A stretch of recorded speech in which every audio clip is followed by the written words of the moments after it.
Boa tarde a todos e todos. Para quem não estava conosco na sessão anterior, meu nome é Carolina Bagatoli, sou professora do Programa de Pós-Graduação em Políticas Públicas da Universidade Federal do Paraná, aqui no Brasil, e junto com o colega Diego Aguiar e com o Juan Manuel Corona, nós propusemos então essa mesa intitulada Políticas de Ciência, Tecnologia e Inovação na América Latina, Governança, Instituições e Instrumentos de Política.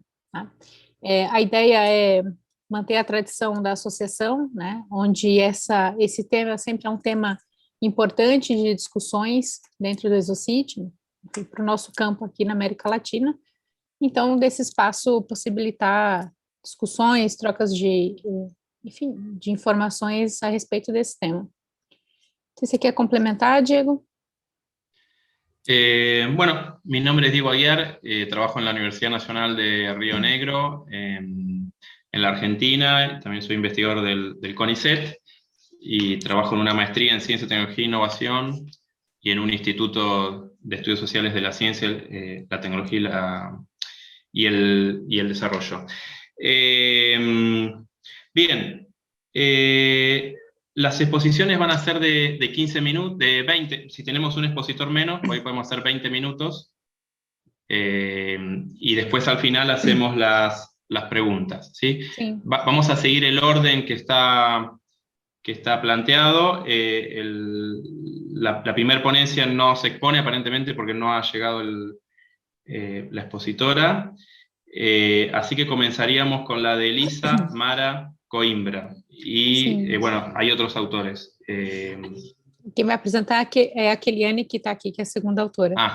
Só pediria a vocês que tentassem não passar os 20 minutos para não prejudicarmos o tempo do debate na sequência. Para quem estava na sessão anterior, o tempo do debate foi todo utilizado mesmo até o último minuto, e acho que essa é enfim, uma dimensão importante desse tipo de encontro. Não é?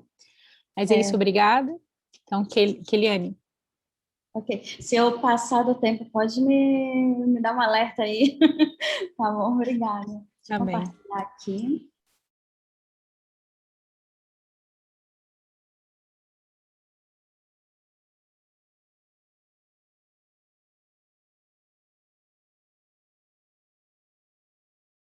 Todos já visualizam, correto? Sim. Bom, tá tudo ok. A apresentação eu vou fazer em português mesmo, tá bom? Mas, tudo bem? Sem problema. Ótimo. Bom, esse trabalho foi desenvolvido em colaboração com uma colega da financiadora de estudos e projetos, a Elisa, né? Minha especialidade é na área de propriedade intelectual. Atualmente eu trabalho no Parque Tecnológico da Universidade Federal do Rio de Janeiro, né? Então, um tema que a gente tem desenvolvido ao longo da nossa colaboração é avaliar os efeitos do paradoxo europeu e aí as implicações na política de inovação, principalmente analisando o caso brasileiro, né?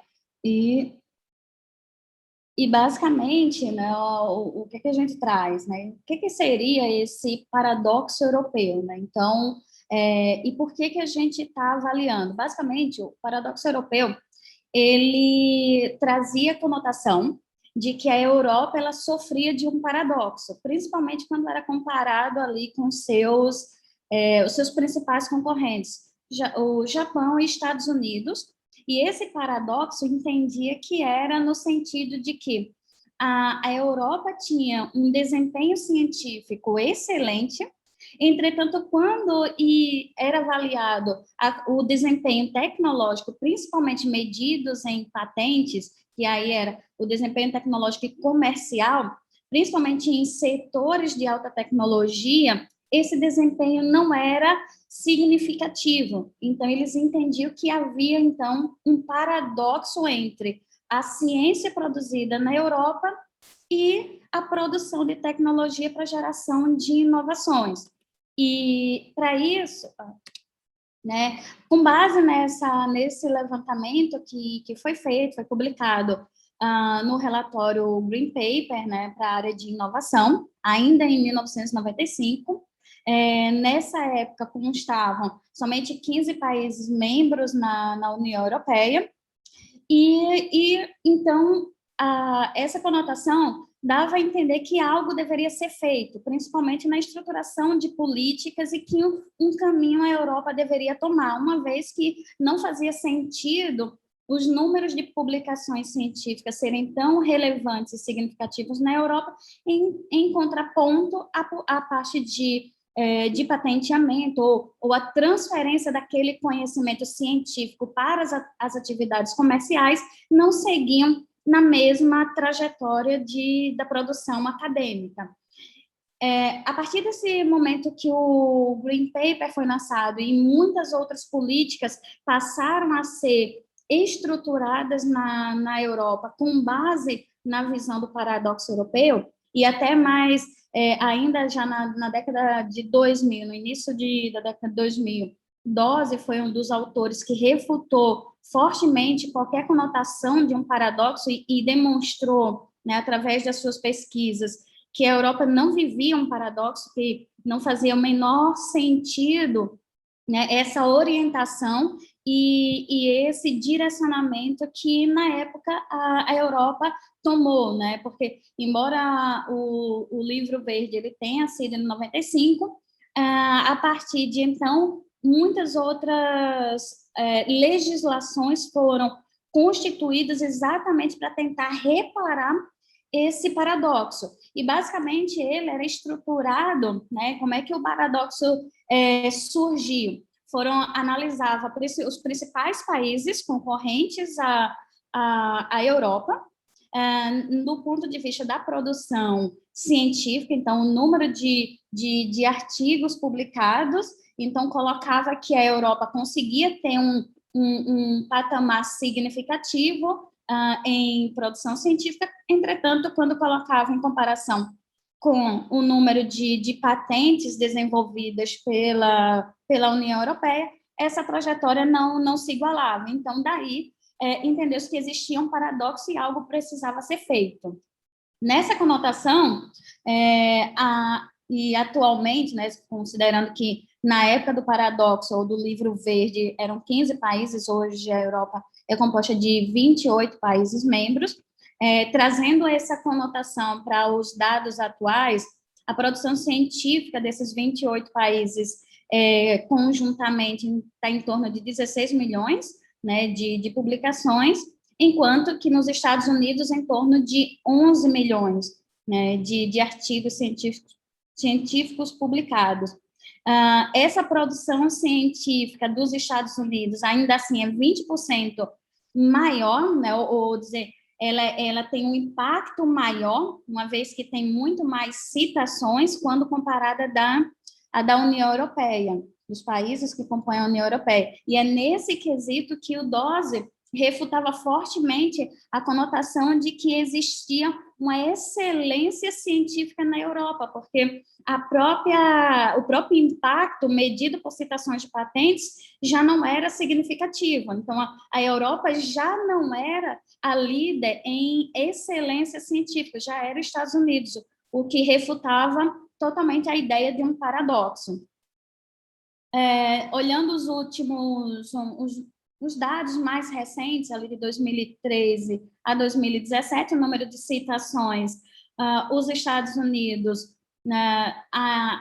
tem reduzido quando comparado à União Europeia, né, isso é o número de citações, e números de documentos em citações per capita, se equipara ali aos Estados Unidos com a União Europeia, o que reafirma a ideia que não há qualquer paradoxo que foi instituído naquela época.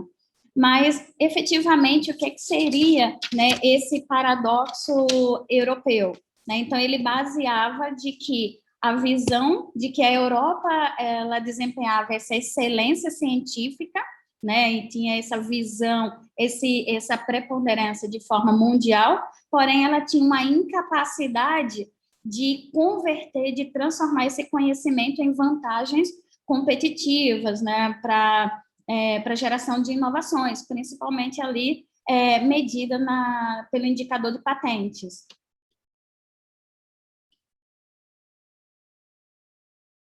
E então a gente resolveu analisar qual é a influência que o paradoxo europeu tinha na Constituição, ou na construção de políticas de inovação, inclusive de outros países, né? Então, basicamente, o primeiro país, com base no paradoxo europeu, na existência de um paradoxo, foi a França, que resolveu, então, alterar a sua legislação. A partir da concepção do paradoxo, a França construiu aí a sua primeira legislação na área de inovação, e a proposta era exatamente fortalecer a aproximação das instituições científicas com o setor empresarial, uma vez que há paradoxo, ou seja, muita publicação, e que essas publicações não estão se revertendo em conhecimento tecnológico, existia ali um gap, esse paradoxo precisava ser sanado. Então, a França foi a primeira a fazer uma mudança na sua instituição e na Constituição em si, de uma política que pudesse fortalecer a aproximação universidade-empresa. Desde então, vários outros países do bloco europeu seguiram na mesma linha e também fizeram alterações nas suas legislações, principalmente abolindo o que é chamado do privilégio do professor, que esse privilégio do professor nada mais é do que a possibilidade que muitos países tinham dentro das suas legislações nacionais de que o professor, o docente, mesmo vinculado a uma universidade, ele poderia deter tanto a propriedade daquela patente quanto buscar os meios necessários para comercializar aquela tecnologia. E aí, então, e que muito possivelmente, né, essa legislação, não só da França e a institucionalidade e as mudanças ocorridas na Europa pode também ter influenciado outros países, e é o que a gente acredita na influência que ocorreu aqui para o Brasil. Né? Alguns países aqui do bloco europeu que realizaram mudanças em sua legislação exatamente por conta da conotação de um paradoxo europeu. Então, Dinamarca, Alemanha, a Austrália, principalmente a Alemanha, onde o privilégio do professor surgiu e era muito forte, foi abolido totalmente. Então, só para vocês terem uma ideia, basicamente significa que muitas das análises realizadas em patentes, ela é utilizada com o indicador baseado no titular e não efetivamente em quem produziu esse conhecimento tecnológico. Então, por cima, fazendo uma análise do indicador apenas na titularidade, ele pode ter desencadeado ou feito uma análise distorcida do que efetivamente eram os dados existentes para os países da Europa. O que se constatou mais recentemente é que não existia um paradoxo, o que existia era uma questão de legislação. Então, algumas legislações de determinados países tratavam a produção tecnológica de forma diferente ao que o Green Book chegou a analisar como indicador. Né? Então, no entanto, aí, esses estudos, principalmente aí, liderado por Lissone e o grupo na Europa, têm analisado esses indicadores e essas falhas sistemáticas nesses indicadores, principalmente para a produção de ciência, tecnologia e inovação. E com base nessas falhas de indicadores, você tem uma conjuntura de institucionalidade e legislações sendo totalmente alteradas na Europa naquele contexto.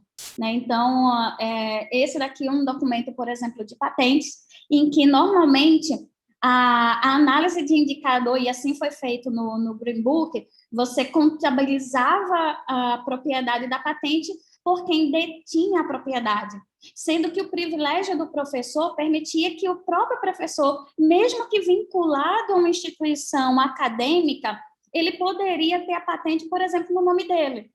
Então, nunca iria aparecer esse dado se você só faz a análise de indicador baseado na titularidade.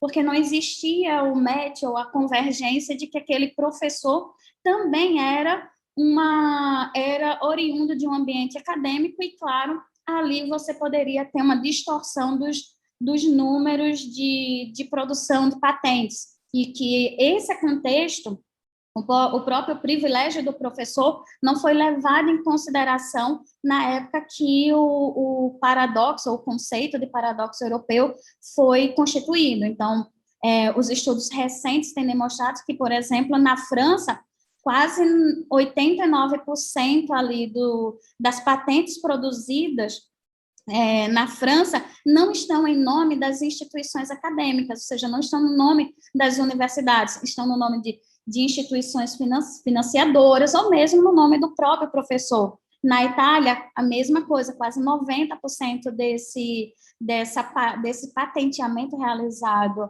na Itália não pertence à universidade. Então, isso distorcia qualquer indicador levantado na época do paradoxo ou do próprio Green Book, né? Então, em termos aí de uma política, né, o que a gente tentou entender será que temos, então, no caso brasileiro, uma política de inovação que ela foi concebida baseada numa tese que já foi superada, né? Porque a nossa legislação, no caso brasileiro, é de 2004, a primeira lei, né, nossa lei de inovação, e nela a gente acredita, fazendo as análises, que ela tinha, a nossa ideia era verificar o quanto próxima ela era desse debate que ocorreu sobre o paradoxo europeu ainda na Europa, principalmente bebia muito da fonte da legislação francesa. Então, com base nessa lógica, a gente fez toda a pesquisa, né? Então, a gente verificou se a legislação brasileira ela tinha semelhança com a americana, uma vez que a propriedade de uma patente, assim como a lei do Bayh-Dole nos Estados Unidos, a propriedade oriunda de financiamento com recurso público, ele é de propriedade da universidade, então não é o professor que detém, né? Então, a gente verificou que, no caso da legislação brasileira, essa é uma semelhança com a legislação americana. Entretanto, com a francesa, a gente tem toda uma aproximação, principalmente quando trata da relação universidade-empresa, desse gap, do possível gap existente entre a universidade e empresa. E aí, no Brasil, né, apenas para contextualizar, o Brasil foi o país em que mais tardio no desenvolvimento do seu ensino superior. A primeira universidade é de 1920.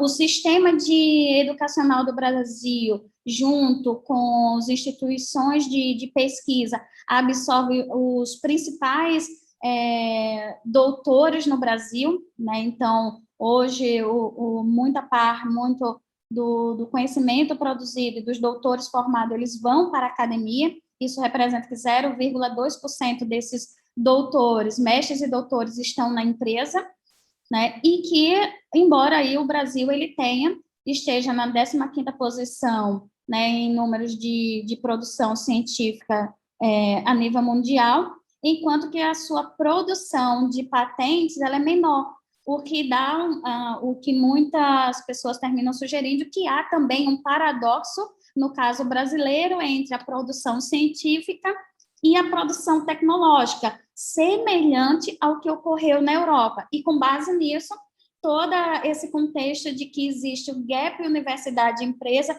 tem sido propagado e alardado cada vez mais no Brasil, considerando principalmente esses dois indicadores, produção científica e produção tecnológica baseada em patente.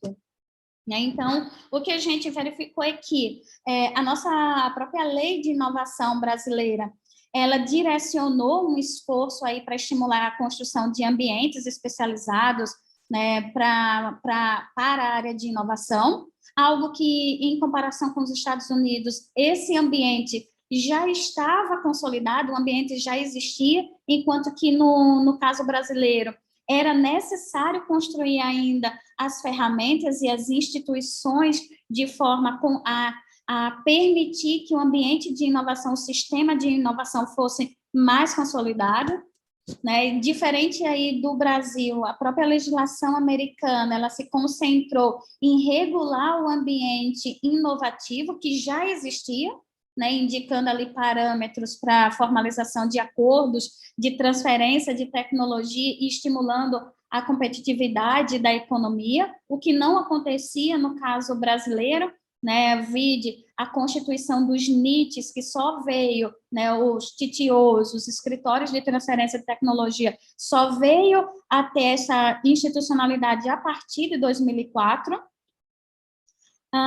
Em se tratando da França, uma das primeiras providências na própria lei francesa de inovação foi autorizar que as instituições científicas pudessem celebrar os contratos de pesquisa, né, e a partir disso explorassem as patentes e os licenciamentos oriundos de suas atividades, muito semelhante com o que ocorre na legislação brasileira, é a partir da lei de inovação que as universidades brasileiras puderam também licenciar e compartilhar, puderam em si constituir os TTOs dentro de seu ambiente acadêmico, e também a própria exposição aí dos motivos que constituíram a lei de inovação no Brasil, né, o próprio projeto de lei coloca que ela foi muito embasado na ideia do paradoxo europeu, porque no projeto de lei, inclusive, consta que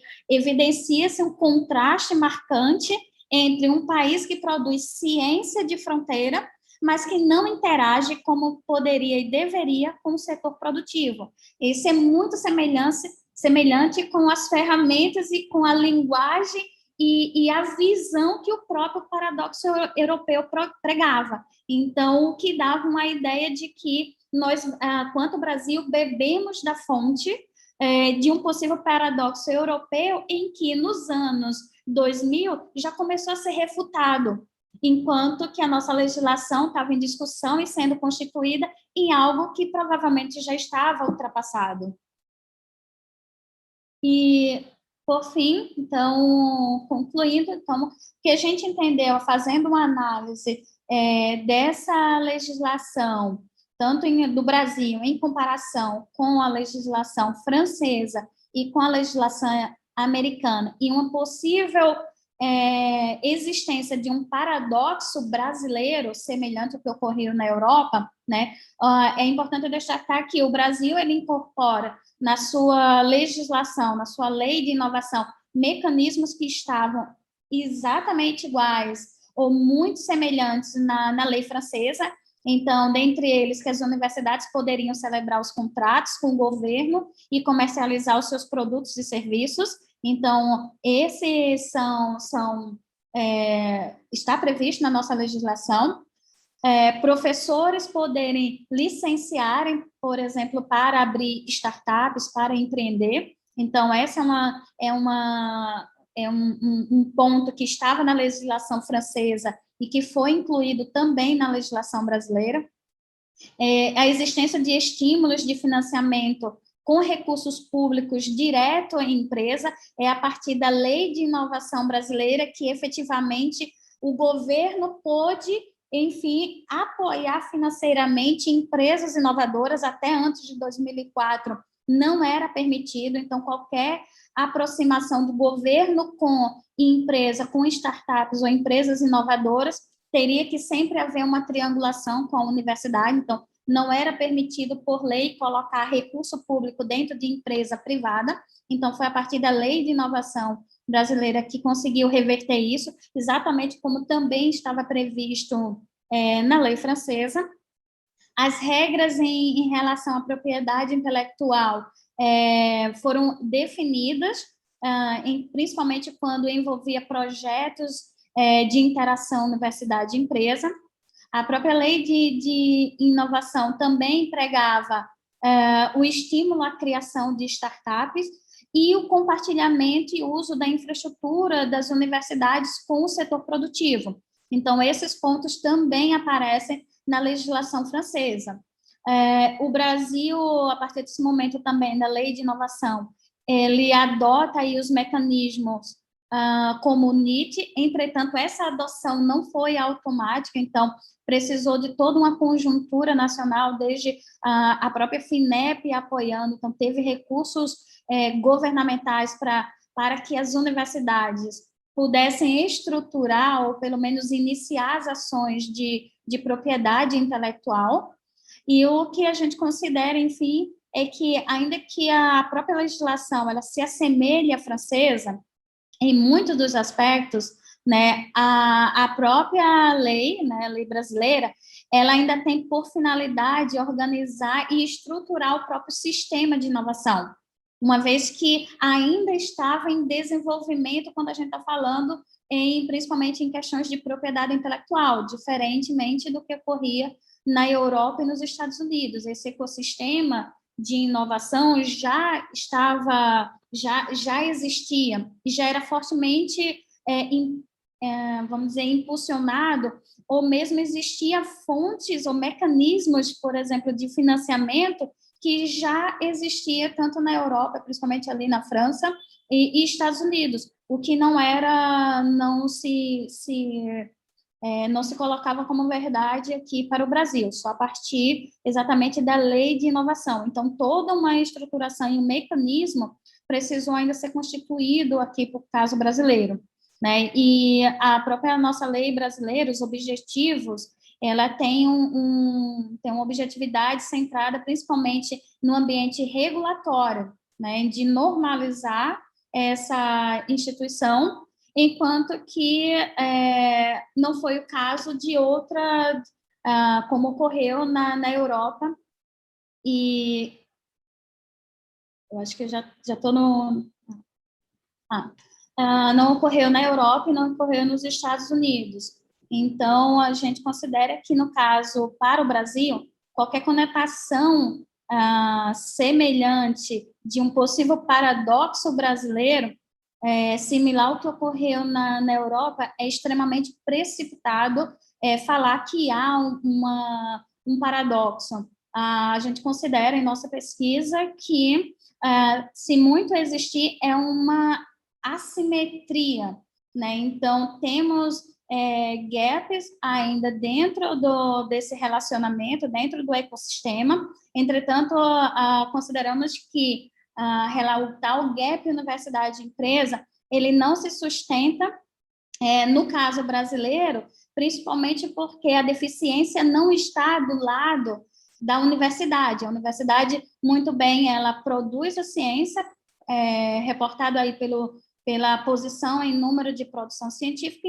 e são as universidades brasileiras também que lideram as principais instituições que depositam pedidos de patentes. Então, o que não faria sentido dizer que há uma dificuldade ou um paradoxo na transferência desse conhecimento gerado dentro das universidades para o conhecimento tecnológico medido pelo número de patentes. Se houver uma simetria, né, nessas indicações, nesse cenário, é muito mais porque as universidades têm dificuldade em fazer transferência de tecnologia, mas não de gerar conhecimento tecnológico como em números de patentes. E aí, o que a gente coloca e deixamos como um possível debate, o resta saber aí, quanto mais outros países da América Latina puderam, assim como no Brasil, também beberam de uma fonte ou da visão do paradoxo europeu, que hoje fortemente tem sido refutado na Europa, embora a nossa legislação sofreu algumas alterações, mas ainda há dentro da cultura sistematicamente a visão de que há um gap da universidade com as empresas, ou que há um distanciamento, que há uma dificuldade desse relacionamento, né? Então, nossas pesquisas têm uma forte indicação de que essa dificuldade ela está ajusante se a gente estiver fazendo uma análise da cadeia de valor, exatamente por não existir um setor empresarial forte o suficiente para absorver o conhecimento que é produzido dentro das universidades. Então, produção científica tem sido realizada, produção tecnológica do ambiente acadêmico tem liderado, enquanto que o setor empresarial brasileiro não tem tomado o protagonismo exatamente para fazer com que esse conhecimento tecnológico se torne inovação, entendendo que a inovação aqui ocorre efetivamente quando o produto chega no mercado, né? Então, quando a empresa coloca esse produto, esse conhecimento, absorve esse conhecimento tecnológico e coloca no mercado. Então, se há um gap, no caso brasileiro, é por não haver um setor produtivo forte o suficiente. Então, eu gostaria de agradecer e à disposição para dúvidas e debater. Muito obrigada, Kiliane. Então, vamos seguir. Lembrando a todos, eu coloquei isso no chat também, mas que ao final da sessão nós vamos fazer a parte de debate, então quem tiver perguntas, fique à vontade em explicitar ali.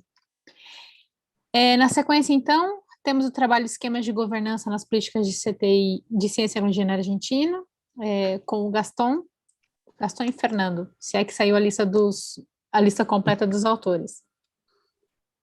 ¿Qué tal? ¿Cómo están? Ahí yo cargo la Hola, buenas tardes. Bueno, sí, va a ser una presentación conjunta entre Fernando y yo, así que bueno, él va a cargar ahora. Mientras tanto los vamos presentando. Yo soy Gastón Montesino, soy becario doctoral del CONICET y actualmente trabajo en el Instituto de Estudios en Ciencia, Tecnología, Cultura y Desarrollo de la Universidad de Río Negro.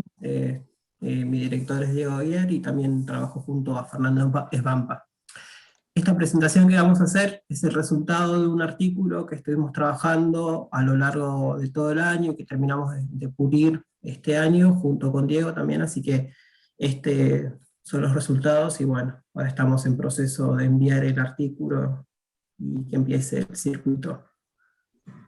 Bueno, nuestra ponencia se titula La influencia de los préstamos del Banco Interamericano de Desarrollo en la gobernanza interna del CONICET, implicancias en la autonomía relativa entre 1976 y 1989. Siguiente. Bueno, la estructura de la presentación la dividimos en 5 partes. Primero vamos a ver el planteamiento del problema y la pregunta que nos llevó a nosotros a empezar a pensar sobre este artículo, el marco teórico metodológico. Después vamos a meternos ya directamente al estudio de los 2 préstamos, vamos a dividirlo en 2 periodos, del 76 hasta el 83, donde vamos a analizar el préstamo BID1 y la gobernanza del sistema público de investigación en ese periodo, y en segundo lugar vamos a analizar el periodo de 1983 a 1989, donde analizamos el préstamo BID2, y finalmente las reflexiones finales. Bueno, en esta presentación vamos a analizar los esquemas de gobernanza que se dieron al interior del CONICET y las implicancias en la autonomía y la autoridad relativa que tienen los diversos actores involucrados tanto en los programas de BID1, el programa global de ciencia y tecnología que se firma en 1979 y que se empieza a implementar durante ese año, y el programa BID2, que es denominado Investigación Científica y Tecnológica, que se implementa en 1986 y que ambos son financiados por préstamos del BID.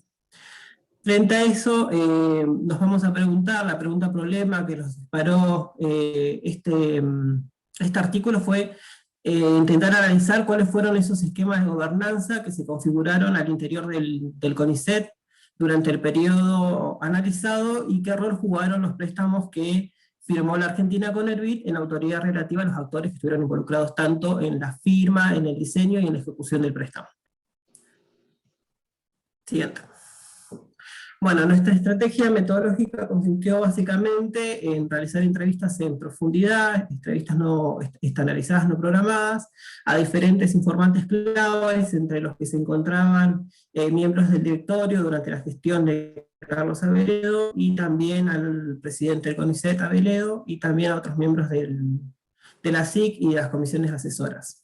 Y por otro lado también hicimos un análisis de documentos, principalmente de los contratos de préstamos que firmaron entre Argentina y el BID, los documentos preparatorios y los informes finales y de avances que se firmaron durante este periodo entre Argentina y el BID, y también los informes de gestión del CONICET y de la Secretaría de Ciencia y Tecnología.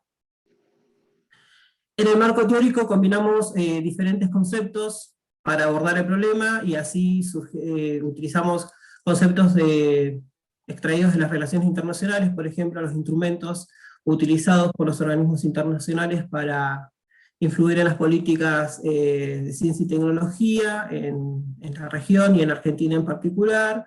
Utilizamos también el concepto de sistema público de investigación, el concepto de modelos y esquemas de gobernanza y el concepto de autoridad relativa. Todo esto lo utilizamos y lo triangulamos para poder abordar y analizar el problema. Bueno, brevemente vamos a tratar de abordar muy breve la cuestión de los organismos internacionales y también del resto de los conceptos que forman el marco teórico. Los organismos internacionales son una asociación de estados que se establece mediante un acuerdo o un convenio constitutivo entre 3 o más estados, los cuales buscan objetivos comunes y están dotados de una estructura institucional con órganos permanentes, propios e independientes de los estados miembros. Estos organismos van a contar con diferentes fuentes de legitimidad y van a tener diferentes instrumentos y diferentes formas de influir en las políticas públicas de los países miembros. Barnett y Finemore realizan una clasificación de 4 tipos de legitimidad básica, las cuales le dan justamente esa legitimidad para influir en las políticas y participar en las políticas públicas de los países miembros. Tiene la autoridad legal racional, que es aquella que se desprende de las cartas y de los convenios constitutivos; la legitimidad delegada, aquella que fue otorgada por los Estados miembros al momento de la creación; la legitimidad moral, aquella que se da a partir de la participación de estos organismos en diferentes misiones y también en diferentes programas; y la legitimidad de la experiencia, que es aquella que se fue gestando a través de los años y que va formando una expertise en diferentes temas y en diferentes temáticas. Siguiente. A su vez, también tomamos para analizar estos 2 préstamos y este problema que nos planteamos al principio, la clasificación que realiza Jacobi para diferenciar diferentes tipos de instrumentos que poseen los organismos internacionales para participar en la configuración de las políticas públicas de los países miembros. Tiene la difusión discursiva, que es aquella que se da a partir de la transmisión de ideas en la agenda de la política nacional, a partir de seminarios, documentos, etc. A partir de ahí, ese instrumento, a partir de la implementación de diferentes estrategias de difusión discursiva, los organismos internacionales transmiten a los funcionarios y a los expertos dentro de las políticas de los Estados miembros las ideas y los marcos teóricos y epistemológicos que tienen ellos en diferentes temáticas. El establecimiento de normas que buscan armonizar reglas y normas al interior de los países; los medios financieros, que a partir de la utilización de estos instrumentos se pueden financiar planes, programas, o se crean instituciones. Estos medios pueden ser utilizados a partir de un subsidio, de préstamos, etc. La coordinación, que establece instancias de organización y generación de productos de vigilancia y monitoreo sobre una determinada temática a partir de la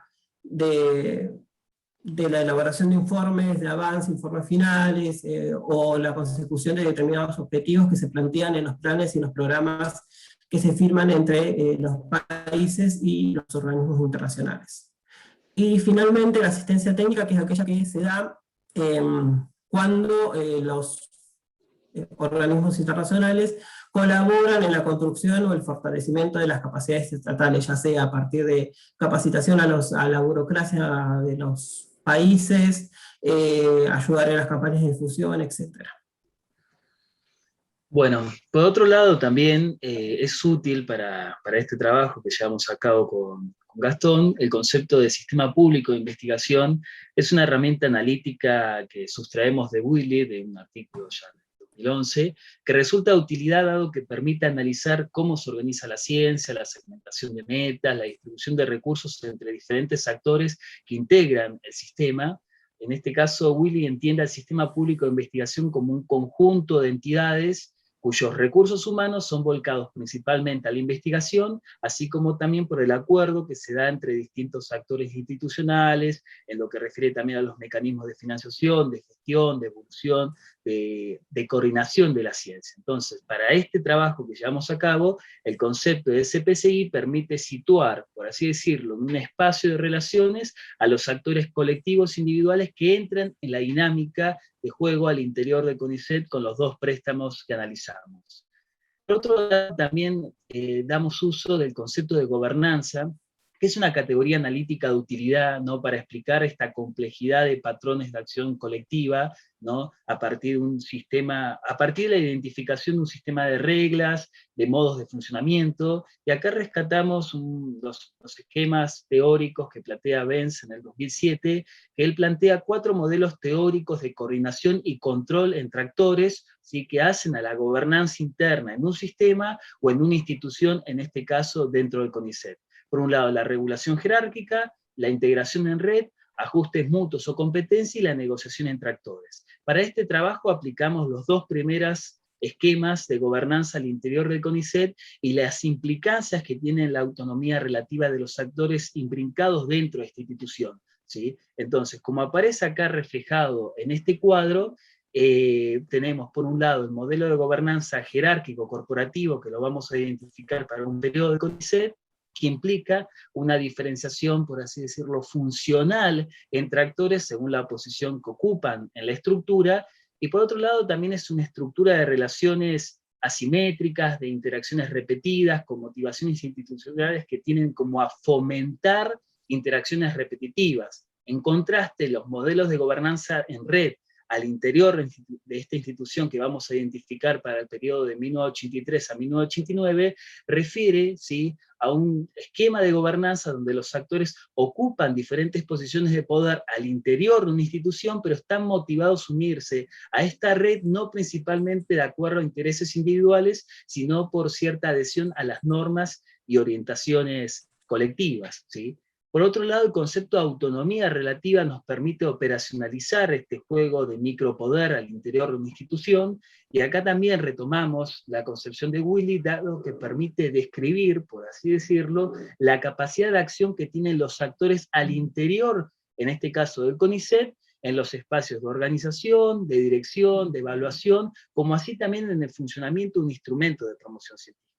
Como vamos a ver ahora a continuación en las distintas matrices que nosotros planteamos, ofrecemos o damos uso de estas categorías cualitativas de alto, medio, bajo, para identificar el grado de autonomía relativa de los distintos actores, no tan solo en un modelo de gobernanza determinado, sino con un determinado programa de BID aplicado tanto en el primer periodo de la dictadura militar como en el segundo periodo de retorno a la democracia. Muy bien, vamos a hacer una pequeña introducción histórica de lo que es lo que identificamos como modelo de gobernanza jerárquico y corporativo al interior de CONICET entre 1976 y 1983. ¿Sí? Acá en este cuadro se sintetiza, y cualquier cosa después en el espacio de preguntas ahí andamos con más detalle a otros aspectos históricos, pero acá intentamos sintetizar los cambios en la autonomía relativa de los diversos actores bajo un modelo de gobernanza jerárquico al interior del CONICET en este periodo histórico. Durante este periodo, ¿sí?, se restringió la delegación de la financiación científica a las élites científicas organizacionales, que nosotros identificamos como directores de los institutos de CONICET, los que forman parte de las comisiones asesoras de institutos disciplinares, como así también de las juntas de calificación y promoción. O sea, en el directorio, la autoridad y la autonomía, ¿sí?, relativa fue alta, ¿sí?, en lo que respecta a su capacidad de influencia, como así también en la organización del trabajo, ¿sí?, aunque se encontraba en un contexto de intervención, porque durante este periodo muchos de los miembros del directorio, ¿sí?, eran también miembros de las comisiones de institutos, como así también miembros de los directores de los institutos de CONICET. Entonces, tenían un elevado poder y capacidad de decisión que avalaba también las políticas de esta institución, ¿sí? Además, posteriormente, en este contexto también identificamos que la competencia intelectual y la coordinación entre unidades organizacionales resultó muy escasa, ¿sí? El sistema financiero de subvenciones directas a los directores de institutos de CONICET, con escasa transparencia en la adjudicación de los fondos, fomentó un crecimiento interno y un aislamiento interno de la actividad científica del CONICET entre 1976 y 1983, con otros tipos de instituciones científicas. Y esto es importante tenerlo en cuenta con la finalidad que va a tener el préstamo BID CONICET 1. Muy bien. ¿Gasti, querés continuar con esto? Bien. Bueno, el BID 1 fue uno de los primeros préstamos que firma la Argentina con el Banco Interamericano de Desarrollo, con el BID, para financiar un programa de ciencia y tecnología. Este programa se empieza a financiar en 1976, unos meses después que se produce el golpe de Estado en Argentina. El golpe se produce el 24 de marzo de 1976, y fue la última dictadura que sufrió nuestro país, Argentina, y las autoridades del banco y los funcionarios de ciencia y tecnología de ese periodo empezaron a negociar este préstamo en septiembre de 1976, y llevó más de 3 años el diseño y la implementación del programa. Se dieron diferentes rondas de negociaciones, y también surgieron en el medio diferentes críticas, principalmente ligadas a la violación de los derechos humanos y a la persecución y también exilio de numerosos científicos y profesores universitarios. El préstamo, que se firma en 1979, es por un monto de 66 millones de dólares, y Argentina, a partir de los fondos del Tesoro, aporta 69 millones de dólares, por lo tanto, el monto total del Programa Global de Ciencia y Tecnología asciende a 135 millones de dólares. Este programa va a estar, va a perseguir dos objetivos generales, que es promover la descentralización de las actividades de ciencia y tecnología hacia el interior del país, de Argentina, y hacia las provincias, que hasta ese momento estaban fuertemente centralizadas en la zona metropolitana de Buenos Aires, y en el sector de La Plata, en Santa Fe y Córdoba. Es decir, estaba centralizado principalmente en 3 regiones. Y lo que se buscaba, que también era una política que ya venía desde los fines de los años 60, era poder descentralizar y expandir esas actividades científico-tecnológicas hacia las provincias que conformaban la República Argentina. Y después, por otro lado, tenemos el siguiente objetivo, que era fortalecer... volve para atrás, dale, Fab. Fortalecer las actividades en ciertas áreas que ya estaban especificadas en el programa, a través del establecimiento, la ampliación y equipamiento y dotación de centros regionales. El BID y el programa BID 1 va a financiar la creación de 4 centros regionales, pero este programa de centros regionales ya estaba comenzando a aplicar desde principios de la década de los 70, y también se van a ampliar y se van a construir 9 centros regionales a lo largo y ancho del país, siempre fuera del área metropolitana de Buenos Aires. Este programa, el BID 1, va a estar estructurado en 2 subprogramas: el programa INSIC, que va a estar destinado a la construcción de laboratorios y gabinetes, destinados también a la investigación de los recursos hídricos, que va a recibir una financiación de 24 millones de dólares por parte del BID, y un aporte del Estado argentino por 25 millones de dólares. Y por otra parte, el subprograma CONICET, que fue el que recibió un mayor porcentaje de financiamiento, alrededor del 64% del mismo, que va a estar destinado a la ejecución del programa de centros regionales.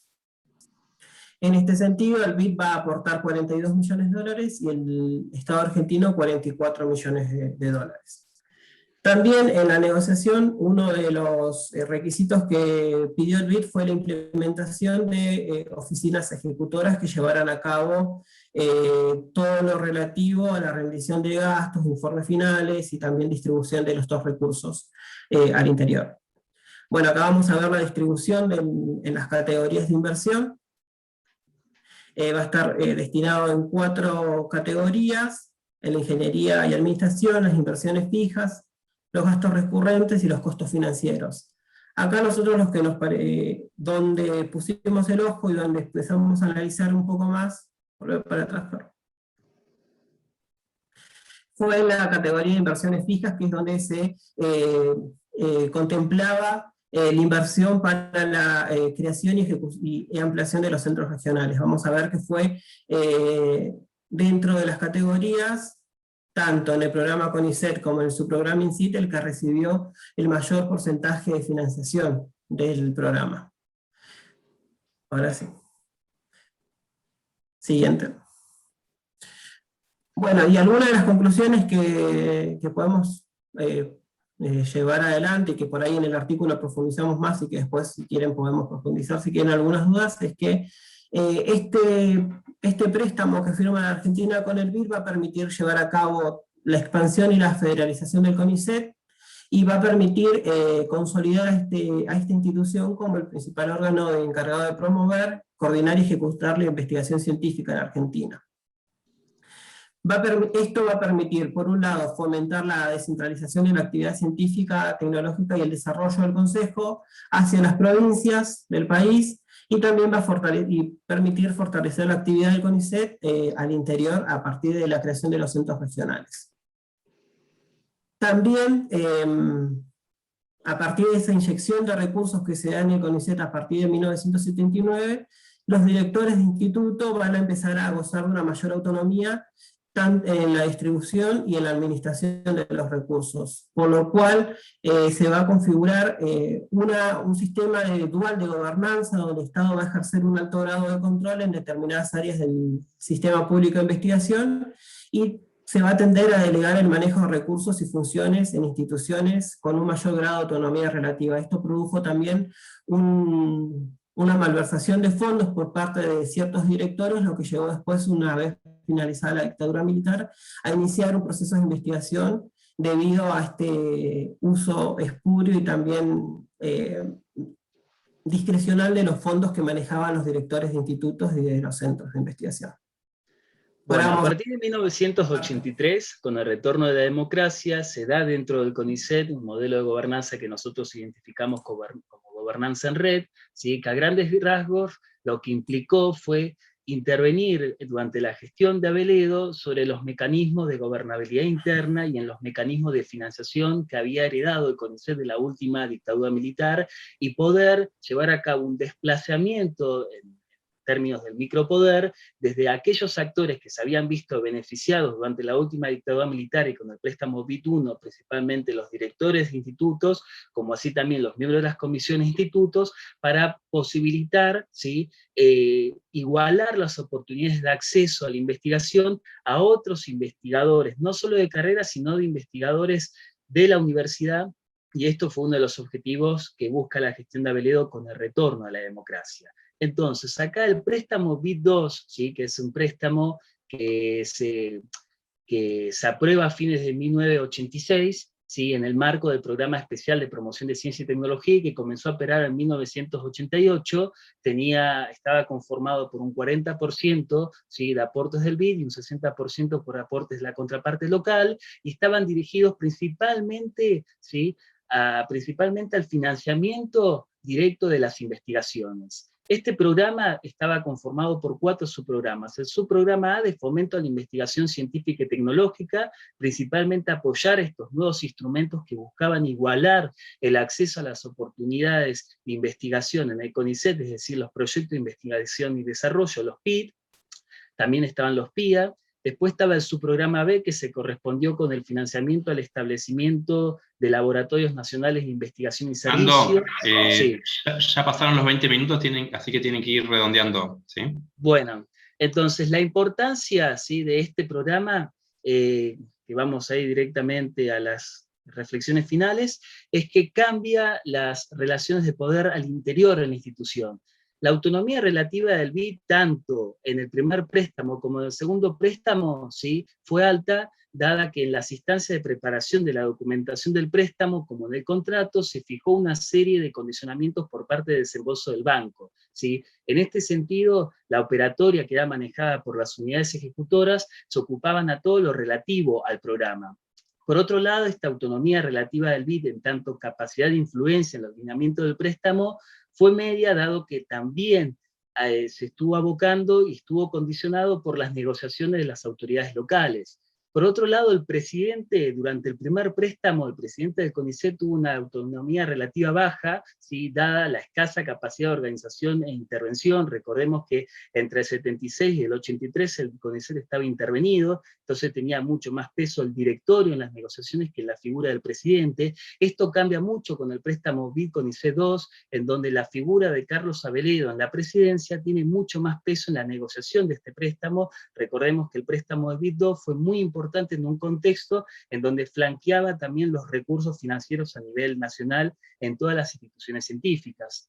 Las comisiones asesoras disciplinares, ¿sí?, vieron aumentada su autonomía relativa con el segundo préstamo, dado que el segundo préstamo, a diferencia del primero, como dijo Gastón, que estaba mucho más dirigido a financiar el crecimiento de los institutos del CONICET, el segundo préstamo estaba destinado a financiar instrumentos de promoción científica, principalmente proyectos de investigación a ser financiados por el CONICET, ¿sí?, que beneficiaba tanto a miembros de la carrera del CONICET como a lo que eran investigadores del sector universitario, ¿sí? Entonces, en este sentido, el BID II, ¿sí?, se acopló a un nuevo gobernanza, a un nuevo mecanismo de gobernanza al interior del CONICET, ligado mucho más a la pluralidad, ligado mucho más a igualar el acceso a oportunidades, ¿sí?, a los investigadores del SPCI, ¿sí?, a intentar subsanar aquella herencia muy ligado a un corporativismo interno que había caracterizado al CONICET entre 1976 y 1983.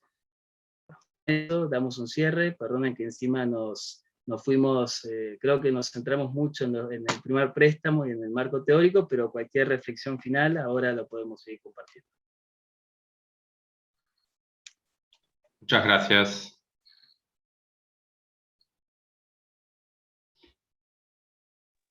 Muito bem.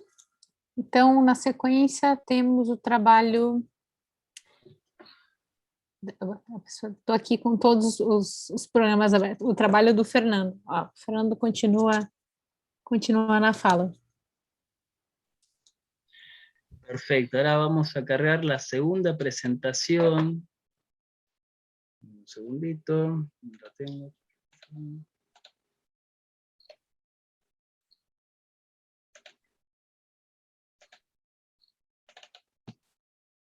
Bueno, les voy haciendo la introducción a la presentación, de paso mientras va cargando Fernando. Esta ponencia trabaja sobre la carrera del investigador científico en Argentina, ¿sí?, que esto es en el CONICET, una institución de la cual algo se habló en la anterior exposición. ¿Por qué tomamos...? Es una historia, uno lo puede ver de manera sencilla como una historia de la carrera, ¿no?, porque la carrera del investigador en la Argentina, digo para la gente que es de otros países, es muy particular, ¿sí? Existen pocos países algo así, es decir, una institución donde existe una carrera donde uno puede ir escalando y pertenece al escalafón de la administración pública, ¿no?, donde el empleado este empleado público tiene como función principal investigar, ¿no? Digo esto porque no es común, es decir, existe algo similar en el CSIC de España y en el CNRS de Francia, y bueno, es algo muy particular de aquí, hasta tal punto es así que, bueno, que la gente cree que siempre la carrera ha sido como es hoy, ¿sí? Y bueno, acá lo que intentamos mostrar un poco es que la carrera ha tenido distintas configuraciones desde que se creó el CONICET hasta la actualidad, y ha tenido un quiebre muy grande en el año 1973, ¿sí?, porque antes los investigadores estaban en las universidades y cobraban un plus, digamos un adicional, por pertenecer al CONICET, y a partir de ese año se transforman solamente en funcionarios públicos. Entonces, bueno, esta ponencia tiene un poco esa misión, y consideramos, bueno, que es la carrera del investigador es algo estructural de la configuración del sistema público de investigación de la Argentina. Actualmente, para que sepan, digo, tiene 10.000 investigadores, y hay 10.000 becarios actualmente doctorales doctoral y postdoctorales, que muchos de ellos aspiran a entrar en el otro grupo de los 10.000, Así que bueno, por eso hemos tomado este objeto de estudio, ¿sí?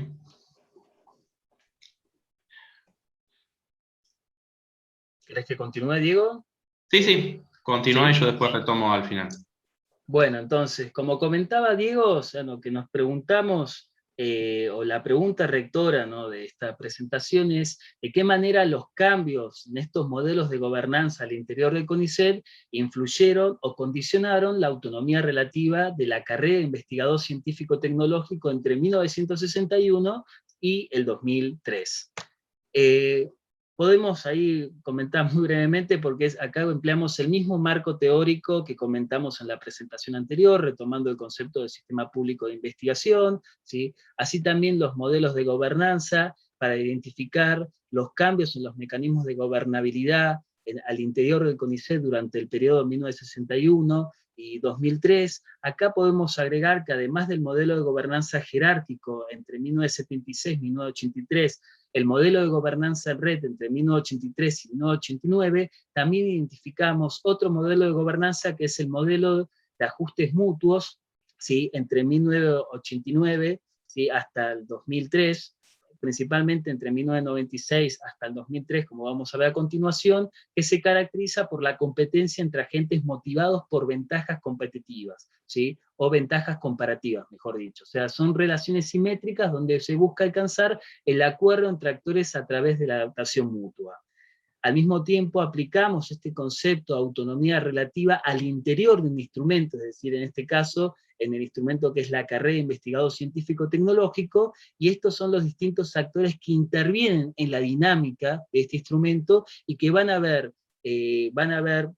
desplazado o van a haber modificado su autonomía relativa según los modelos de gobernanza. Empleamos al mismo tiempo las mismas categorías para identificar esta graduación en la autonomía relativa. Y bueno, es necesario hacer un pequeño recorte, ¿sí?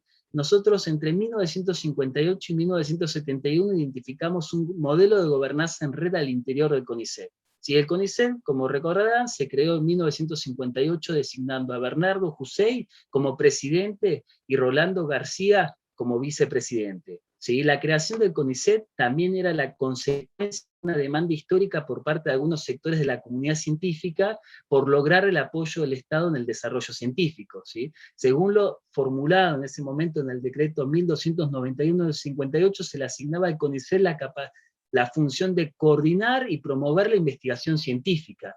La función de promoción de la investigación científica se valió de 3 instrumentos: la carrera de investigador científico-tecnológico creado en 1961, el sistema de becas internas y externas creado en 1958, y la creación de institutos y centros regionales. La carrera de investigador científico-tecnológico fue creada en 1961 y funcionaba como un sistema de categorización, por así decirlo, ¿sí?, de investigadores según el nivel de experiencia profesional,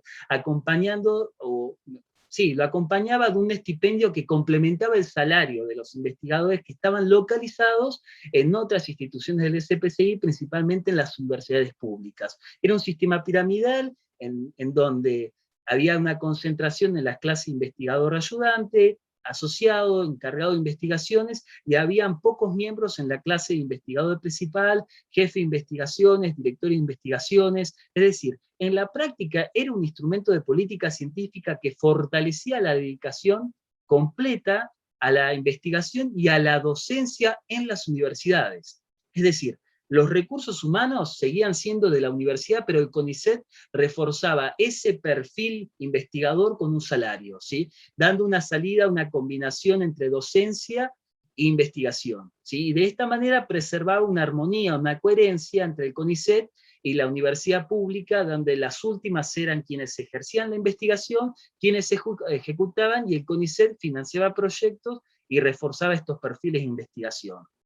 Como aparece en este cuadro, ¿sí?, los investigadores de las universidades públicas presentaron una alta autonomía en la definición de los criterios de evaluación y promoción dentro de la carrera en un comienzo del instrumento.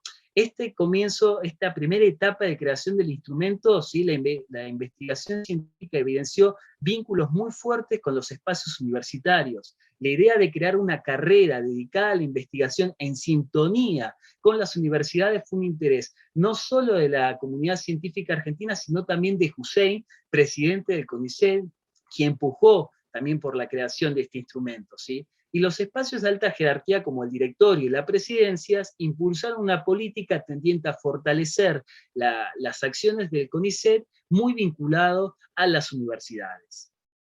En cambio, a partir de 1976, como dijimos en la presentación anterior, con la última dictadura militar, comienza a darse un modelo de gobernanza jerárquico y corporativo al interior del CONICET, ¿sí? Pero este tiene su antelación, tiene un hecho muy importante en mayo de 1973, poco tiempo después de la muerte de Bernardo Hussein.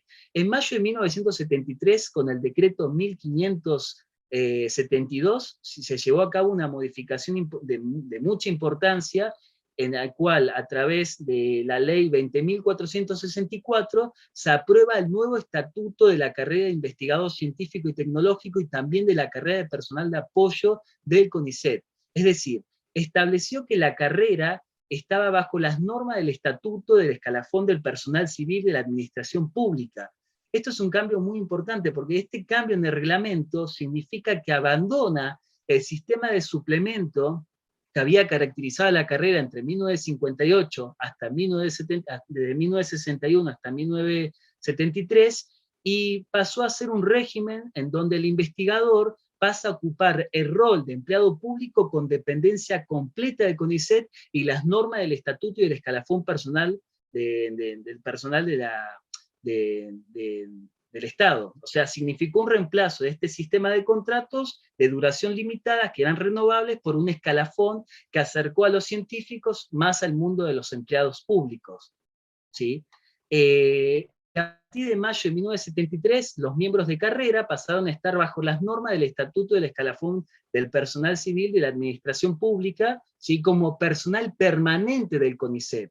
Entonces, se abandona el sistema de contrato por duración limitada, se lo cambia por un escalafón, ¿sí? De dedicación completa, en donde las condiciones generales de un personal que estaba ya desligado de la universidad y que estaba mucho más ligado a las normas, ¿sí? Del CONICET. Entonces, la gobernanza en red que caracteriza la presidencia de Hussein, ¿sí? Pregonó entre 1958 y 1971 hasta su muerte. Durante este periodo, la carrera fue un instrumento muy vinculado a los espacios universitarios, ¿sí? Porque al igual que otros instrumentos de política científica de CONICET, la carrera en un momento se nutrió de los criterios de evaluación académica que venían ejerciéndose ya anteriormente en los espacios universitarios. Pero con el nuevo estatuto, en 1973, la carrera dejó de ser un complemento a la actividad y comenzó un distanciamiento de los miembros de la carrera con respecto a la enseñanza y a los intereses de la universidad pública. Este proceso de ruptura, como bien aparece en la bibliografía, ¿sí? Se profundiza entre 1976 y 1983. Entonces, entrando a 1983 con el retorno a la democracia en el CONICET, se asigna, como dijimos anteriormente, a Carlos Aveledo en la presidencia, ¿sí? El cual se enmarca en un contexto de democratización que se estaba dando en todas las instituciones científicas, ¿sí? A nivel nacional en Argentina, y al interior del CONICET busca transparentar las acciones del gobierno, democratizar los mecanismos de acceso a investigación, como dijimos anteriormente, por ejemplo, a partir de modificar los instrumentos de promoción, sacarle poder a ciertos actores que se habían beneficiado durante la última dictadura militar e igualar las oportunidades de acceso a la investigación, reestructurar los vínculos con la universidad, buscar nuevos mecanismos alternativos para apoyar la investigación con recursos extranjeros, ahí la importancia del préstamo BID CONICET II, fortalecer la relación entre laboratorio de investigación y sector productivo, aunque no hubo un cambio, ¿sí? Aunque no hubo un cambio orgánico en la carrera de investigador científico y tecnológico, hay ciertos instrumentos, como por ejemplo el SAPIU, que ponen en duda, ¿sí? cierta trayectoria en el funcionamiento de este instrumento. En 1988 se creó el Sistema de Apoyo para Investigaciones Universitarios, que es el SAPIO, el cual fue un instrumento que estaba dirigido a promover, a apoyar la tarea de investigación en espacios universitarios, algo muy similar a lo que había sido la carrera durante la gobernanza de Hussein. El SAPIO tenía como destinatario a los docentes miembros de la carrera y a los investigadores universitarios que se dedicaban a docencia e investigación. En 1988, 950 investigadores se presentaron en la convocatoria SAPIU y 350 miembros de la carrera de investigador pasaron a este régimen, aumentando la disponibilidad docente.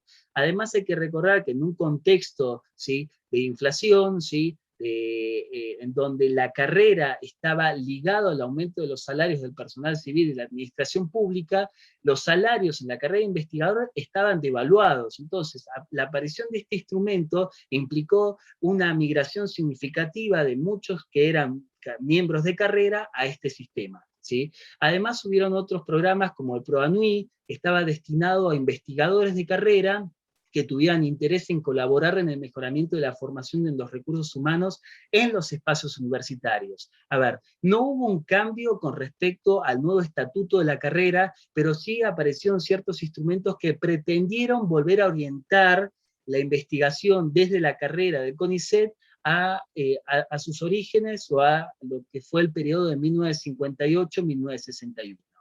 ¿Sí? En este sentido también los PIP, los PIA, ¿sí?, estos nuevos mecanismos de financiación a la investigación beneficiaron mucho a los miembros de la carrera, ¿sí?, como así también a los que no eran miembros de la carrera, que eran investigadores universitarios. ¿Por qué? Porque aumentó la autonomía relativa de los investigadores, tanto de carrera dentro del CONICET como de los espacios universitarios, que habían visto, ¿sí?, o que se habían visto fuertemente relegados de la investigación durante la última dictadura militar. Ya entrando después a la década del 90 y para ir cerrando, ¿sí?, entre 1989 al 2003 identificamos dos modelos de gobernanza al interior del CONICET. Entre 1989 y 1996 hay un retroceso en las políticas de la institución, como así también en el funcionamiento de la carrera, a un modelo de gobernanza jerárquico y corporativo. Durante la gestión de Materia Idiota, ¿sí?, estos interpretaron que el CONICET debía ser como una isla institucional, ¿sí? Aunque hubo un aumento salarial de los miembros de carrera, esto no se logró constatar, por ejemplo, con recursos de promoción, ¿sí? Por otro lado, también a partir de 1994 se congela, ¿sí?, el ingreso a carrera. Esto también significó ponerle un punto final a esos instrumentos como el SAPIU, como el ProANUI, que se habían establecido en la década del 80, y a partir de la década del 90 estos instrumentos dejan estar y se retrotrae un CONICET mucho más similar a la última dictadura militar. Fue con la intervención de Del Bello a partir de 1996 hasta 1999, donde se sancionaron diversos decretos que buscaron nuevas reglas de funcionamiento institucional y una nueva estructura organizativa al interior del Consejo, ¿sí? A partir de 1996 se da un modelo de gobernanza por ajustes mutuos o competencia al interior del CONICET en un marco de cambios también en el conjunto del SPCI, ¿sí?, como la aparición de la agencia, durante ese mismo año, pero en 1996 hay dos cuestiones principales en debate. Por un lado, poner en marcha los ingresos y la promoción de la carrera de investigador, y por otro lado, asignar recursos frente a los gastos de investigación. El CONICET destinaba gran parte de sus recursos, ¿sí?, al área de recursos humanos y poco investigación. O sea, estas medidas se habían visto suspendidas en 1994 hasta 1996. Por otro lado, en 1997, ¿sí?, cuando se designa a Stefani como nuevo presidente del CONICET, este también buscó disolver la prioridad meritocrática dentro de la carrera, donde se destacaba como la alta calidad de la investigación. Fue un intento también de independizar al Consejo de otros actores externos y afianzar una organización científica a partir de ciertos criterios de excelencia. En 1999, también en un contexto de desconcierto político, en ese momento se designa Caputo, ¿sí?, el cual tuvo una gestión muy conflictiva entre CONICET con la CSIC. Caputo, desde su gestión en la CSIC, propuso la reforma también de la carrera, alegando su desvinculación a la investigación con las universidades. O sea, es un contexto, es un periodo muy marcado por los cuestionamientos a la carrera, hasta tal punto de pensarse si era necesaria la carrera en el sistema público de investigación en ese momento. Diego, no sé si querés que pasemos a las conclusiones y cerramos. Sí, pasemos a las conclusiones. Bueno, Para sintetizar entonces, hay un quiebre en el año 73 en la trayectoria de la carrera. Hasta ese año los investigadores, como decíamos, estaban radicados en la universidad, pertenecían a la universidad, cobraban el sueldo por la universidad, y por lo tanto la pertenencia al CONICET era una cuestión simbólica, ¿no? Pero reportaban a la universidad, bueno, con todos los beneficios que esto tenía de interacción entre investigación y docencia, etc. A partir del 73 también lo que se va a dar es, con el golpe militar en la Argentina, es un desfinanciamiento de las universidades y de la función de investigación de las universidades, y bueno, y con el cambio de que los investigadores pasan a las universidades, pasan de las universidades, quiero decir, al CONICET, bueno, esto va a inclinar la balanza hacia el CONICET en cuanto a recursos, en desmedro de las universidades, ¿no?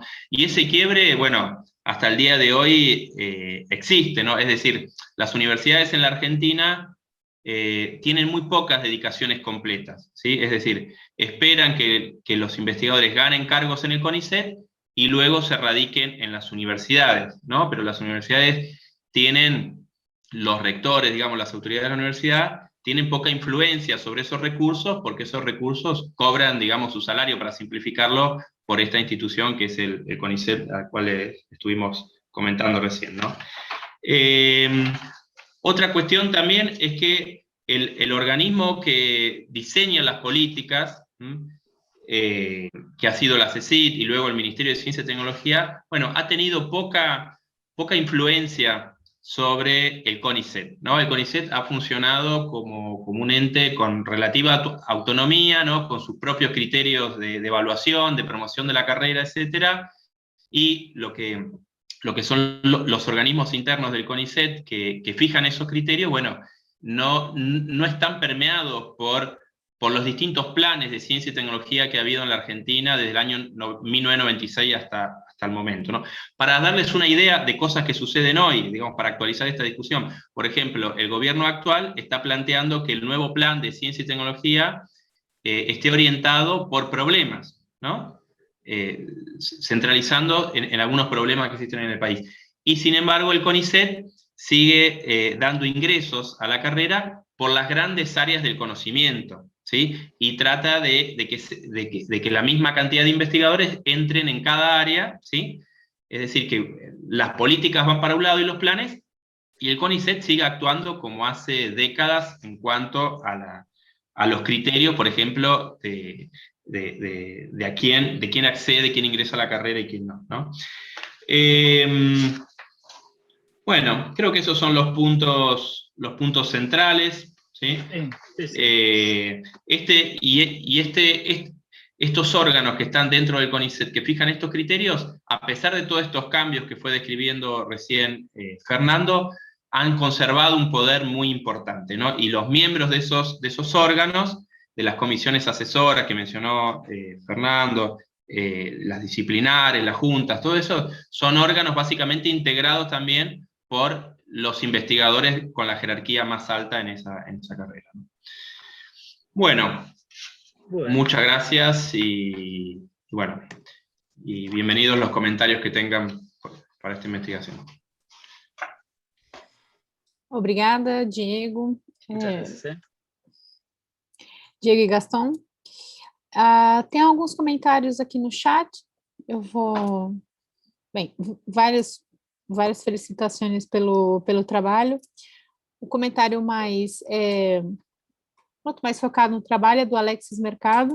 E aproveito já para reforçar que quem quiser fazer perguntas ou comentários, fique à vontade.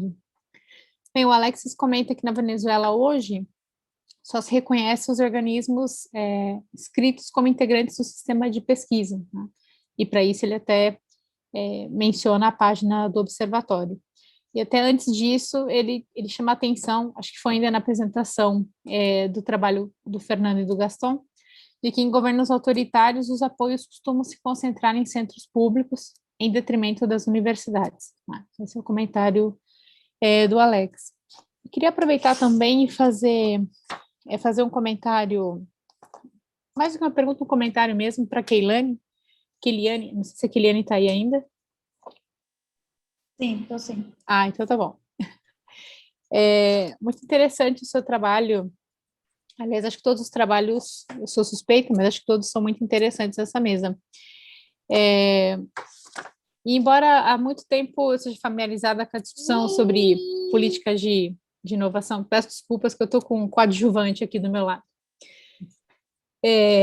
Há muito tempo eu venho trabalhando com discussão de políticas de inovação e mesmo semelhanças, né, mimetismo, enfim, pode usar o termo que quiser, da política de CTI do Brasil ou de outros países, não tinha lido nada com esse recorte que você usa, né, a partir dessa discussão do paradoxo europeu. Só um comentário, uma provocação muito rápida, né? Essa discussão que você chama atenção de forma muito acertada sobre a lei de inovação, né? Como ela é feita à semelhança da França, da lei francesa, e você até comenta que, no caso brasileiro, houve uma necessidade de construir esse ambiente especializado e cooperativo de inovação, né? Aí a minha provocação muito rápida é de que nessa forma de arranjo, como dos NITs, isso até é realmente recente, mas toda a discussão, principalmente do PLACS, né, do pensamento latino-americano CTS, que recua décadas, vai chamar a atenção de que essa tentativa de forçar a cooperação universidade-empresa, ela já tem uma longa trajetória aqui na região, né? Por que eu estou comentando isso? Porque provavelmente a gente tem novos nomes, novos arranjos, mas é uma tentativa de reafirmar um caminho de política pública que, historicamente, é muito limitado aqui na região, né? E particularmente fiquei muito feliz, ainda mais que você trabalhando num parque tecnológico, quando você faz um diagnóstico, que eu acho que é muito acertado também, de que se for para a gente fazer uma apreciação sobre deficiência entre essas relações, essa deficiência não está na universidade, né? Ou seja, e aí até você menciona a questão da dificuldade da transferência de tecnologia. Um dado que eu acho muito interessante para as empresas brasileiras, pelo menos, eu digo isso porque essa discussão sobre relação universidade-empresa, sobre alcance, sobre limites, né, problemas nesse tipo de relacionamento, são muito frequentes, né, nessa discussão aqui no Brasil. E, em geral, a culpabilização é da universidade, né? Então, para já, fiquei feliz que você chamou atenção para isso e eu concordo. Mas eu tenho um dado que eu gosto muito, porque eu acho que ajuda a caracterizar esse universo, que é um dado da pesquisa de inovação aqui do Brasil, da Pintec, onde eles questionam as empresas, as que inovaram e mesmo as que não inovaram, quais são os obstáculos, né, para a inovação, ou quais os determinantes para ter inovado ou não inovado. E um dos obstáculos das opções são escassas relações de cooperação com outras instituições. Vejam, universo grande. Dentre elas estão universidades e institutos de pesquisa. E a parcela das que não inovaram, que dizem que não o fizeram porque é difícil cooperar com a universidade, é muito pequena mesmo. E mesmo daquelas que inovaram, quando se pergunta se isso é um obstáculo, uma dificuldade, é uma parcela muito pequena que afirma que isso é um fator de relevância. Eu não lembro o número de cor, tem por aqui, mas com certeza não chega a 20%. Não chega a 20%, é bem menos do que isso.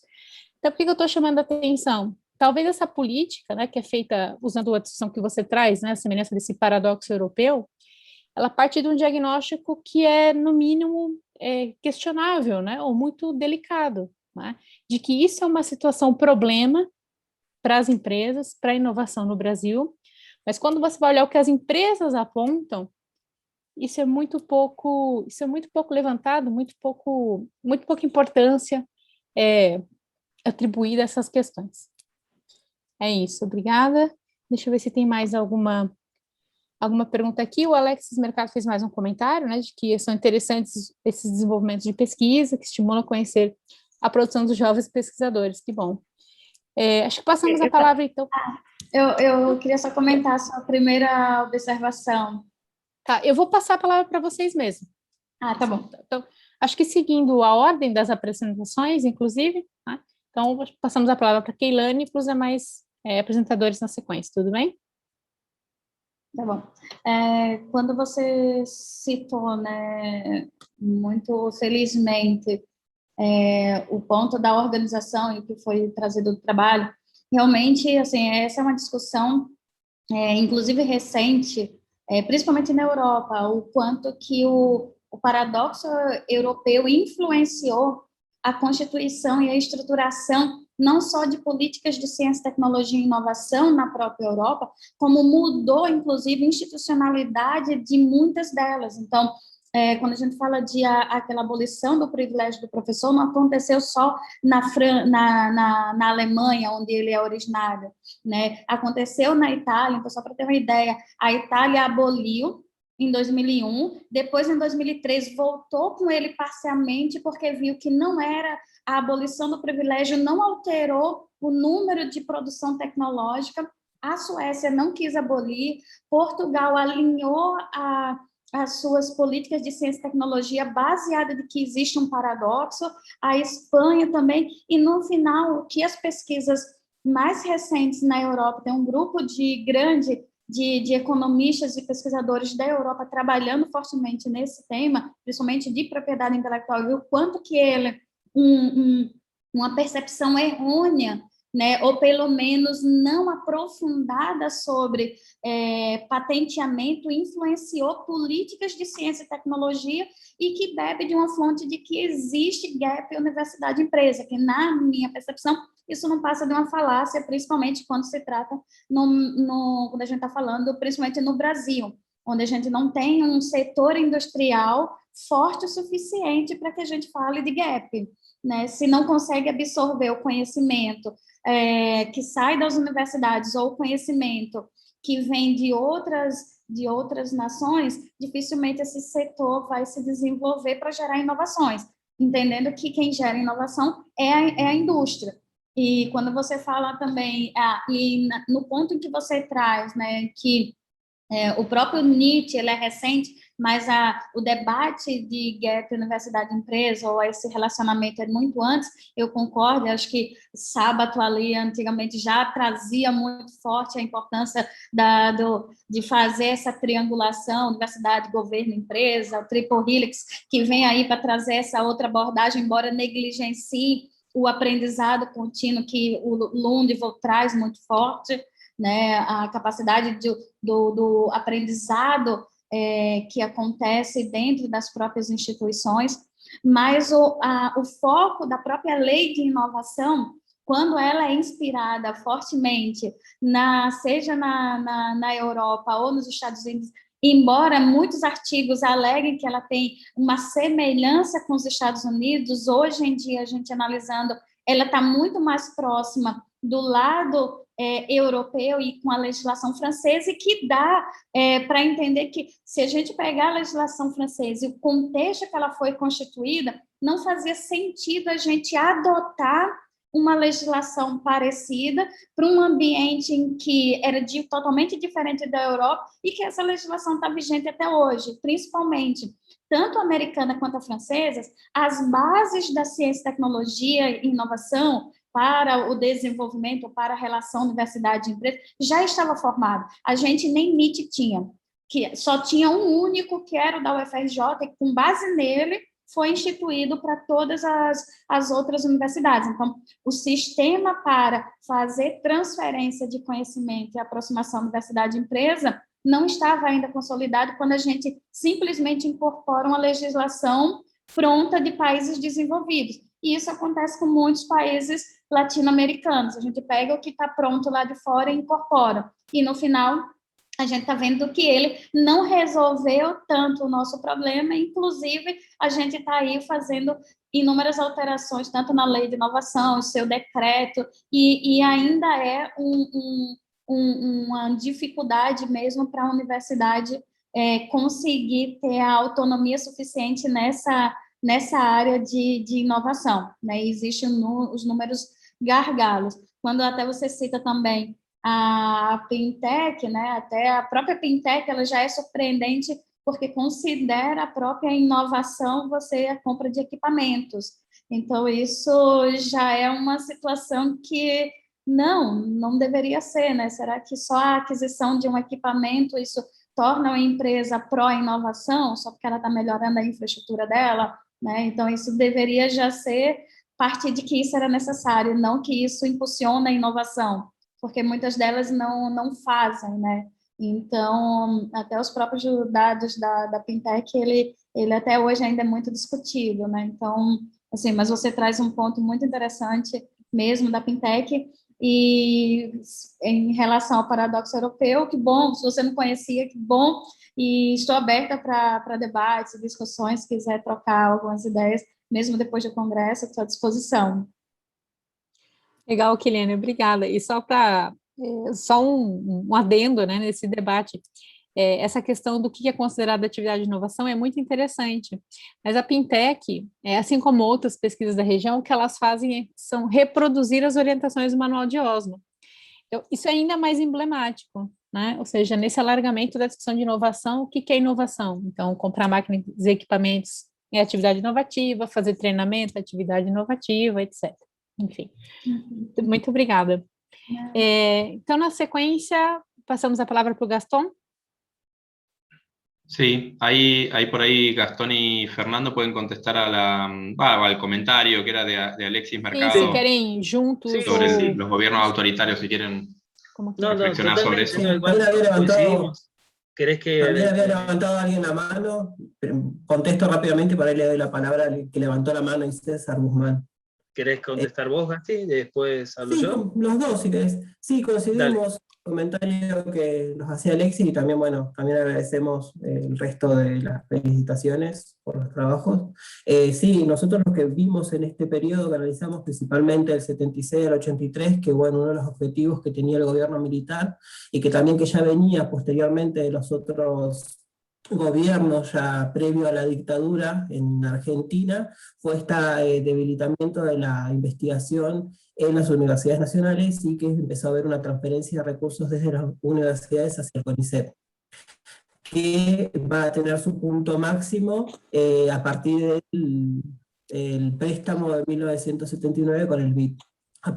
En ese año, el CONICET tiene o alcanza un crecimiento de los recursos inéditos, mientras que las universidades, por el contrario, completamente restringía su actividad, no solamente en investigación científica, sino también en formación de recursos humanos en posgrados principalmente. Se cierran carreras, se cierran institutos dentro de las universidades, y todo eso se fue en detrimento a la federalización y a la expansión del CONICET, y también a la creación de institutos y centros propios del CONICET, donde se vinculan la docencia y la investigación durante este periodo. Y después, en el periodo posterior, a partir del 83, el CONICET empieza o quiere volver a recomponer estos vínculos entre universidad y CONICET, y también con el resto de las instituciones del complejo científico-tecnológico de la Argentina.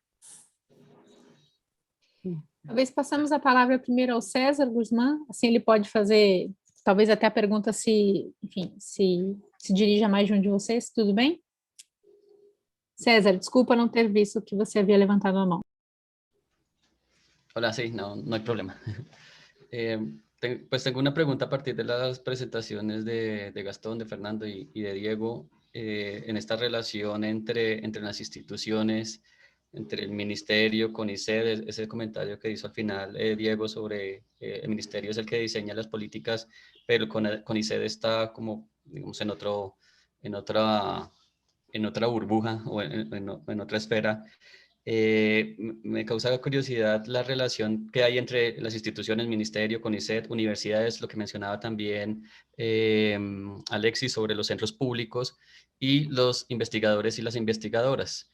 ¿Cómo es esa relación allí, digamos, ya más bien como la experiencia de ustedes? Entiendo que son algunos investigadores de CONICET. ¿Cómo es esa relación y el rol que tienen los investigadores y las investigadoras en ese panorama de interacción entre instituciones, y cuál sería entonces, digamos, como la potencialidad que tienen los investigadores y las investigadoras para influir en su propio rol como trabajadores, como investigadores y en sus propias prácticas cotidianas? Es más una reflexión de ustedes propias en este panorama que nos han presentado.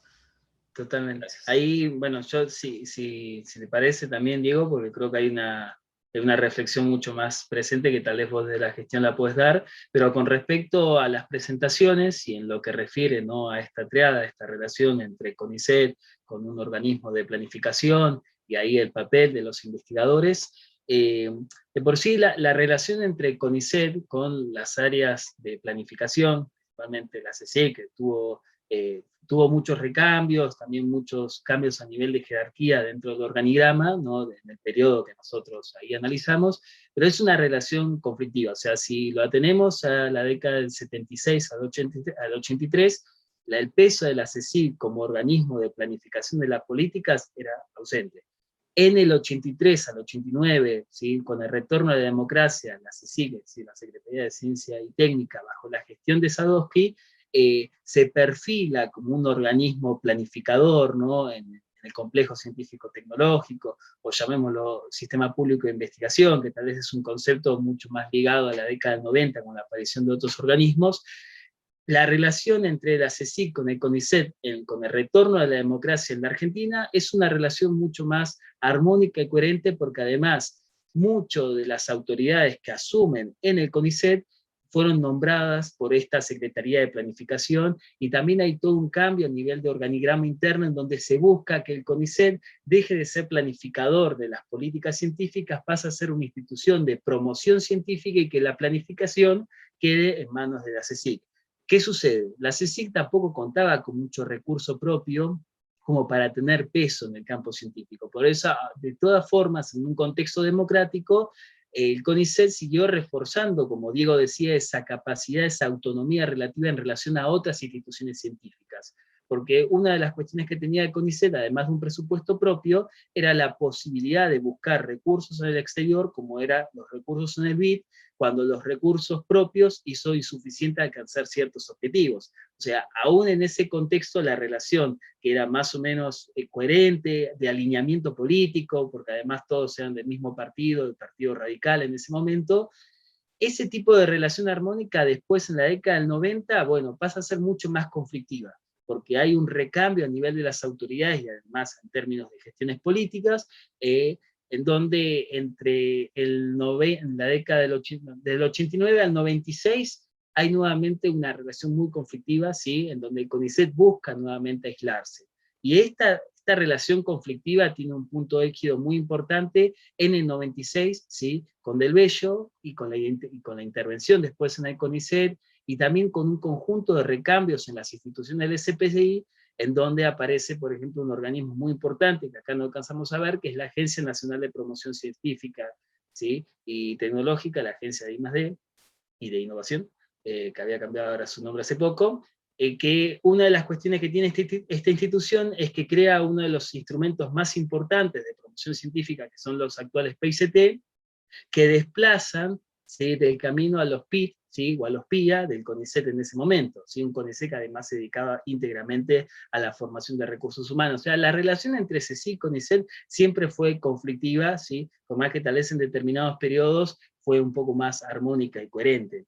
Y después, en términos del papel de los investigadores, creo que dentro de los investigadores del Sistema Público de Investigación hay toda una heterogeneidad, o sea, tanto lo que son miembros de la carrera de investigador científico-tecnológico, que es la carrera de CONICET, que tiene los cambios que veníamos comentando con Diego recién, en donde actualmente es una carrera de dependencia completa hacia el Consejo. O sea, los que son miembros de la carrera de investigador de CONICET responden a los criterios y obligaciones del CONICET, por más que su lugar de trabajo sea tal vez una universidad pública, pero ese tipo de relación de dependencia directa como parte de empleado de la administración pública surge a partir del 73.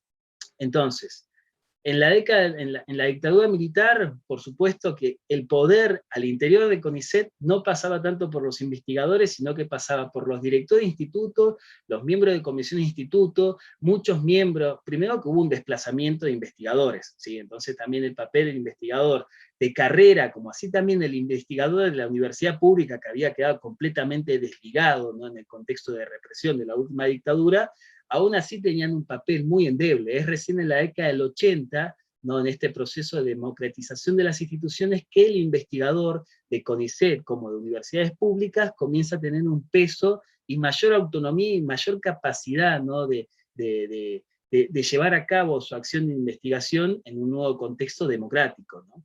Y esto en la década del 90, después hay un retroceso, ¿no? Que también está muy ligado después a la propia flanqueza y a los problemas que hay en términos después presupuestarios en el CONICET, a tal punto que después en el 99, del 96 al 99, con todas las intervenciones en el CONICET, se pone también mucho en cuestión cuál es el rol de la carrera, ¿sí? Una carrera que venía creciendo en términos cuantitativos de sus miembros, por más que por momento hubo un estancamiento, de que no había ingreso, pero una carrera que estaba como fuertemente criticada en términos de su vínculo con otras instituciones o con otros espacios del campo científico-tecnológico. O sea, creo que este poder, por eso la importancia tal vez que nosotros, o la utilidad, ¿no?, de todo este marco teórico-metodológico de autonomía relativa, porque nos permite tal vez operacionalizar cómo es esta dinámica, este desplazamiento del poder entre actores,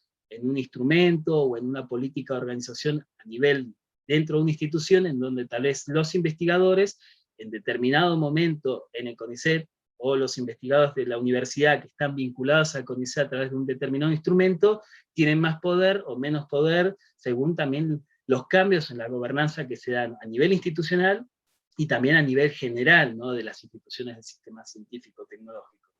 Y no sé, Diego, tal vez actualmente, no sé si vos ahí querés... Bueno, por ahí complemento un poco, sí. A ver, veo si me deja hablar un poco Fernando.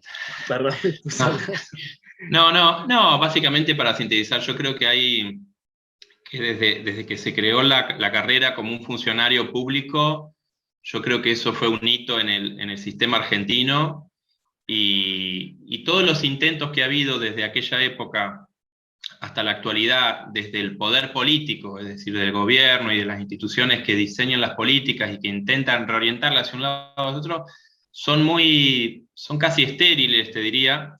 Tienen muy poca probabilidad de reorientar las agendas, ¿sí?, de concentrar recursos humanos en un área y no en otra. Es decir, es muy poco el poder que tiene desde un ministro, te diría, de Ciencia y Tecnología, o un secretario de Políticas, o el rector mismo de una universidad, o la rectora de una universidad, porque el propio becario que está haciendo una tesis, hasta los propios investigadores, ellos mismos, digamos, plantean sus propios temas, sus propias líneas de investigación, y por más que ahora el gobierno quiera, direccionar esos recursos humanos y después recursos también financieros, etcétera, hacia determinadas temáticas, como es la propia comunidad la que se evalúa en esta institución, ellos plantean sus propios criterios que tienen que ver con determinados hitos de productividad que hay que tener en cuanto a cantidad de paper para pasar de una categoría a la otra,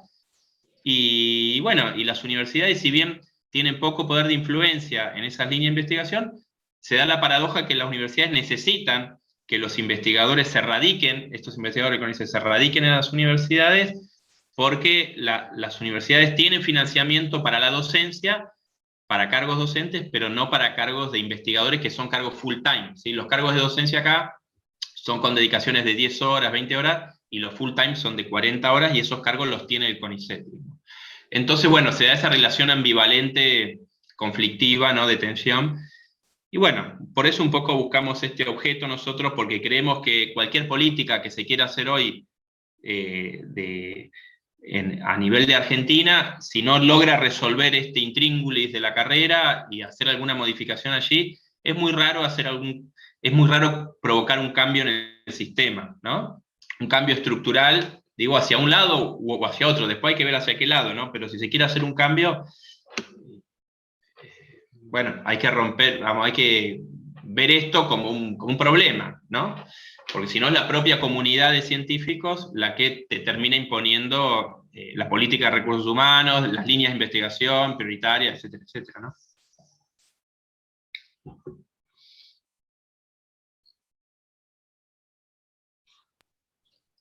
Perfeito. Mais alguém quer fazer algum comentário, pergunta?